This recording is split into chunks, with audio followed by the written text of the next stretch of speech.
नमस्कार, आप देख रहे हैं सिटी पोस्ट लाइव। मैं हूं रिया रजक। आपको बता दें कि कल बीजेपी ने प्रशांत किशोर के लिए पोस्टर जारी किया था। उस पोस्टर पे कई आईपीसी की धारा लगी हुई है और आज प्रशांत किशोर ने प्रेस कॉन्फ्रेंस किया और उन दो नेताओं को खूब झाड़ा है। क्या है ये पूरा मामला, इस पे बातचीत करने के लिए हमारी सहयोगी मुस्कान मौजूद है। तो मुस्कान, बताइए ऐसा क्या बोल दिया प्रशांत किशोर ने? देखिए, कई बार प्रशांत किशोर, दिलीप जायसवाल, मंगल पांडे पे निशाना साधते रहे हैं और साध भी रहे हैं, लेकिन कभी भी बीजेपी की साइड से कुछ भी अगेंस्ट में नहीं आया। इस चीज़ को लेकर कभी खारिज या कुछ उस पर बात ही नहीं किया बीजेपी वालों ने। लेकिन बीजेपी के साइड से कल एक पोस्टर जारी किया गया जिसमें प्रशांत किशोर को जेल में दिखाया गया और आईपीसी की धारा दिखाई गई। प्रशांत किशोर ने बोला कि अब हम भी प्रेस कॉन्फ्रेंस करेंगे, हम कुछ राज खोलना चाह रहे हैं बीजेपी वालों के। तो आज प्रशांत किशोर ने जो बताया है वो मुझे नहीं लगता है किसी को पता था। अब उसमें कितनी सच्चाई है वो तो बीजेपी वाले ही बताएंगे। अब आपको बता दें कि दिलीप जायसवाल पर शुरू किए हैं। उन्होंने पहले से कहते आए हैं प्रशांत किशोर कि दिलीप जायसवाल कॉलेज कब्जा कर रहे हैं, 25 साल से कब्जा करके रखे हैं, ऐसा बोलते रहते थे कि दिलीप जायसवाल के पास बहुत पैसा है। लेकिन आज मंगल पांडे और दिलीप जायसवाल की दोस्ती के बारे में बहुत बताया है। उन्होंने कहा है कि देखिए, कोविड के टाइम में मंगल पांडे स्वास्थ्य मंत्री थे और जब कोविड में दवा, ऑक्सीजन और डॉक्टर नहीं मिल रहे थे तो दिल्ली में फ्लैट खरीद रहे थे मंगल पांडे। ये बात प्रशांत किशोर बता रहे हैं और वो फ्लैट का पूरा डिटेल दिया है। आपको बता दें, फ्लैट में बताया है उन्होंने कि flat number 001 CDHS limited, flat number 11, new Delhi, Dwarka में, ठीक है। और अपनी पत्नी उर्मिला पांडे के नाम से 86 लाख का ये फ्लैट खरीदा गया है, ठीक है।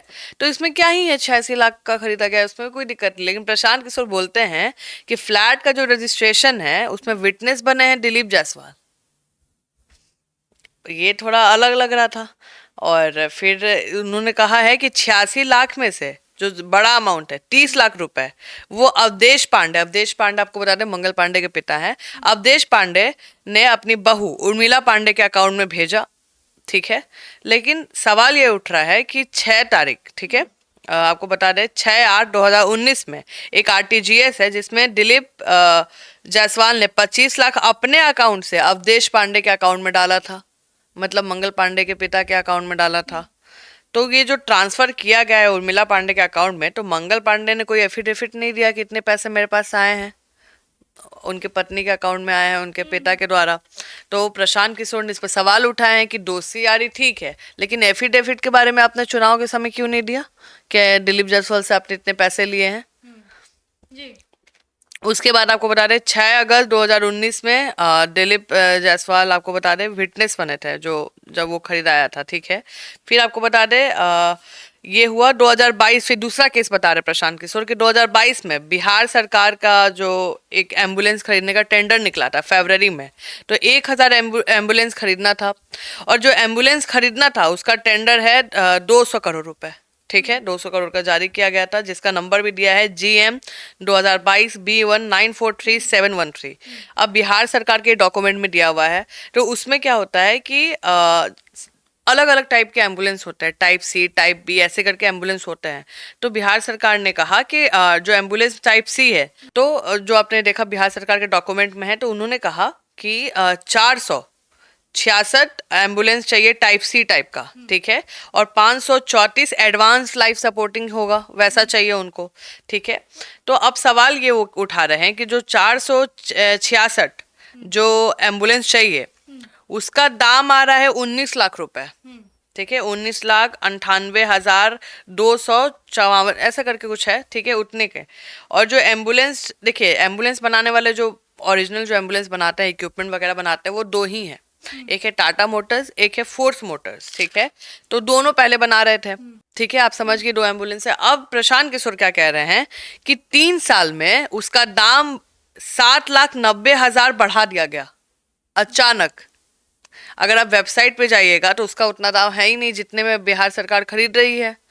उन्होंने कहा कि टाटा मोटर जो सप्लायर था उनको हटा दिया गया, ये बोल के कि हम लोग को पेशेंट वाले विंग में AC चाहिए, ना कि ड्राइवर वाले विंग में।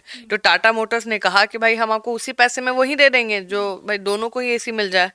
लेकिन नहीं माना गया। फिर फोर्स मोटर बोलता है कि हमारे पास ऐसा एम्बुलेंस है जो ड्राइवर को एसी ना देगा, सिर्फ पेशेंट को एसी देगा। तो भाई फिर फोर्स मोटर से लिया गया, लेकिन एक कॉन्ट्रैक्ट था, तो कॉन्ट्रैक्ट में ये था कि जहां भी अगर फोर्स मोटर हम लेते हैं तो आपका हर जिले में एक सर्विस सेंटर होना चाहिए, जो नहीं है, सिर्फ 4 से 6 ही जगह है। तो कॉन्ट्रैक्ट का वॉयलेंस तो इधर ही हो गया। प्लस अब बताते हैं आपको कि जो फोर्स मोटर है उसने बोला कि उनसे बोला गया कि देखिए जो एम्बुलेंस है, जो 19 लाख का जो वेबसाइट पे है कि 19 लाख का 18 लाख का जो एम्बुलेंस है, वो बिहार सरकार खरीदती है 28 लाख में, दुगना। ठीक, 28 लाख में खरीदती है। और 400, अब सोचिए यहाँ पे देख, तो पहले ही वॉयलेंस हो गया कि आपका सर्विस सेंटर नहीं है और इतना महंगा हो रहा है, तो ऊपर से 450 और उसी को कॉन्ट्रैक्ट दिया जाता है एम्बुलेंस बढ़ा के। अब फोर्स मोटर आपको बता दें 4 से 6 ही सर्विस सेंटर है, और जो 27 लाख में बिहार सरकार एम्बुलेंस खरीद रही है, ठीक है, वहीं ओडिशा में 16 लाख में खरीदाया है 2 महीना पहले। तो ओडिशा में वही 16 लाख में खरीदाया है, जो हम लोग 27.5 लाख में खरीद रहे हैं बिहार सरकार। ठीक, और टाइप बी का हम लोग बोले कि भाई 2500 एम्बुलेंस बता दे, यूपी में 2500 एम्बुलेंस 12 लाख में खरीदाया है। 2500 एम्बुलेंस 12 लाख में, और बिहार सरकार उसका दे रही है 27.5 लाख। ठीक, फिर आपको बता दें कि प्रशांत किशोर अभी पूरा मूड में है, बोले कि आज हम सिर्फ 2 ही डोज देंगे, 2 ही चीज बताएंगे, अब अगली बार फिर देंगे। उनका सिंपल कहना है कि राजद चोरी करती थी, लेकिन राजद से ज्यादा बीजेपी चोरी कर रही है। मतलब अगर प्रशांत किशोर पर ये पोस्टर वार नहीं होता तो ये खुलासा भी नहीं हो पाती। नहीं नहीं नहीं नहीं, प्रशांत किशोर का था पहले से ही ये कि कुछ खुलासा करेंगे, तो कल बीजेपी वालों ने कर दिया, तो उनको और मौका मिल गया। ठीक है, और बीजेपी वालों ने जो पोस्टर जारी किया है बात बिहार की, एक देखिए एक प्रोग्राम था जिसमें ये उन पे केस हुआ था कि बात बिहार की किसी और लड़के का प्रोग्राम था जो प्रशांत किशोर ने चोरी किया। प्रशांत किशोर का कहना है कि बताइए ये कैसे इल्जाम है, मेरा काम ही था नारा लिखना, मेरा काम ही था कैंपेन का सारा कलर सीक्वेंस सब मैं ही डिसाइड करता था। मेरे ऊपर ये वर्ड आ गया है कि मैंने आइडिया चोरी कर लिया, टाइटल ले लिया बात बिहार की, जबकि वो उन्हीं का है। मतलब प्रशांत किशोर का कहना है, उन्होंने कहा कि इस पे केस भी हुआ था, 2019-20 का केस है ये, और वो खारिज हो चुका है। अगर उसमें दम होता तो भाई वो केस चलता। तो प्रशांत किशोर का कहना है कि बीजेपी वालों को मेरे अगेंस्ट कुछ मिला नहीं, राजद वाले को ये मिला कि मैं पांडे हूँ, तो इन्होंने निकाल के लाए कि प्रशांत पांडे हैं। बीजेपी वाले सोचे कि हम थोड़ा सा और दिमाग लगाते हैं, तो पुराना आईपीसी का जो धारा था जो अब नहीं है उसको लेकर आए। तो प्रशांत किशोर बोले कि अभी हम 2 ही डोज दिए हैं। मतलब आगे लगता है कि और कई नेताओं के नाम सामने आ सकते हैं। बिल्कुल बिल्कुल, अभी तो निशाने पे रखे हैं दिलीप जायसवाल और मंगल पांडे को। अब देखते हैं कि अब किसका किसका नाम आता है। प्रशांत किशोर बोल रहे हैं, बहुत सारे नेता जो हमको भाई बोल रहे हैं, सम्राट चौधरी उनको भाई बोले थे, बोले बहुत सारे नेता है जो हमको भाई बोल रहे हैं, मेरे बारे में अच्छी अच्छी बातें कर रहे हैं, लेकिन हम भाई चाचा विवाद नहीं करते हैं, जो होगा हम तो जनता के सामने बोल देंगे। तो बस उनका कहना है कि वो हिसाब दे दे, जो एफिडेविट है वो काहे नहीं दिए हैं, जमीन खरीदा रहा था। तो फिर उनका कहना है कि जो एम्बुलेंस दुनिया 18 लाख 19 लाख में खरीद रही है, उस 27.5 लाख में बिहार सरकार क्यों खरीद रही है। तो अब देखिए अब क्या होता है, इस पे क्या जवाब देती है बीजेपी। जी, तो जैसा कि आप सुन रहे थे हमारे डिबेट को, आपको बता दें कि बीजेपी के पोस्टर वार के बाद प्रशांत किशोर ने 2 बड़े नेताओं के नाम खुलासा किया और उनके निशाने पे रखा गया है, और आने वाले दिन में और कितने नेता उनके निशानों पे रहते हैं वो देखने वाली बात होगी। आपकी क्या राय है हमें कमेंट बॉक्स में जरूर बताइएगा। देखते रहिए सिटी पोस्ट लाइव, तब तक के लिए धन्यवाद।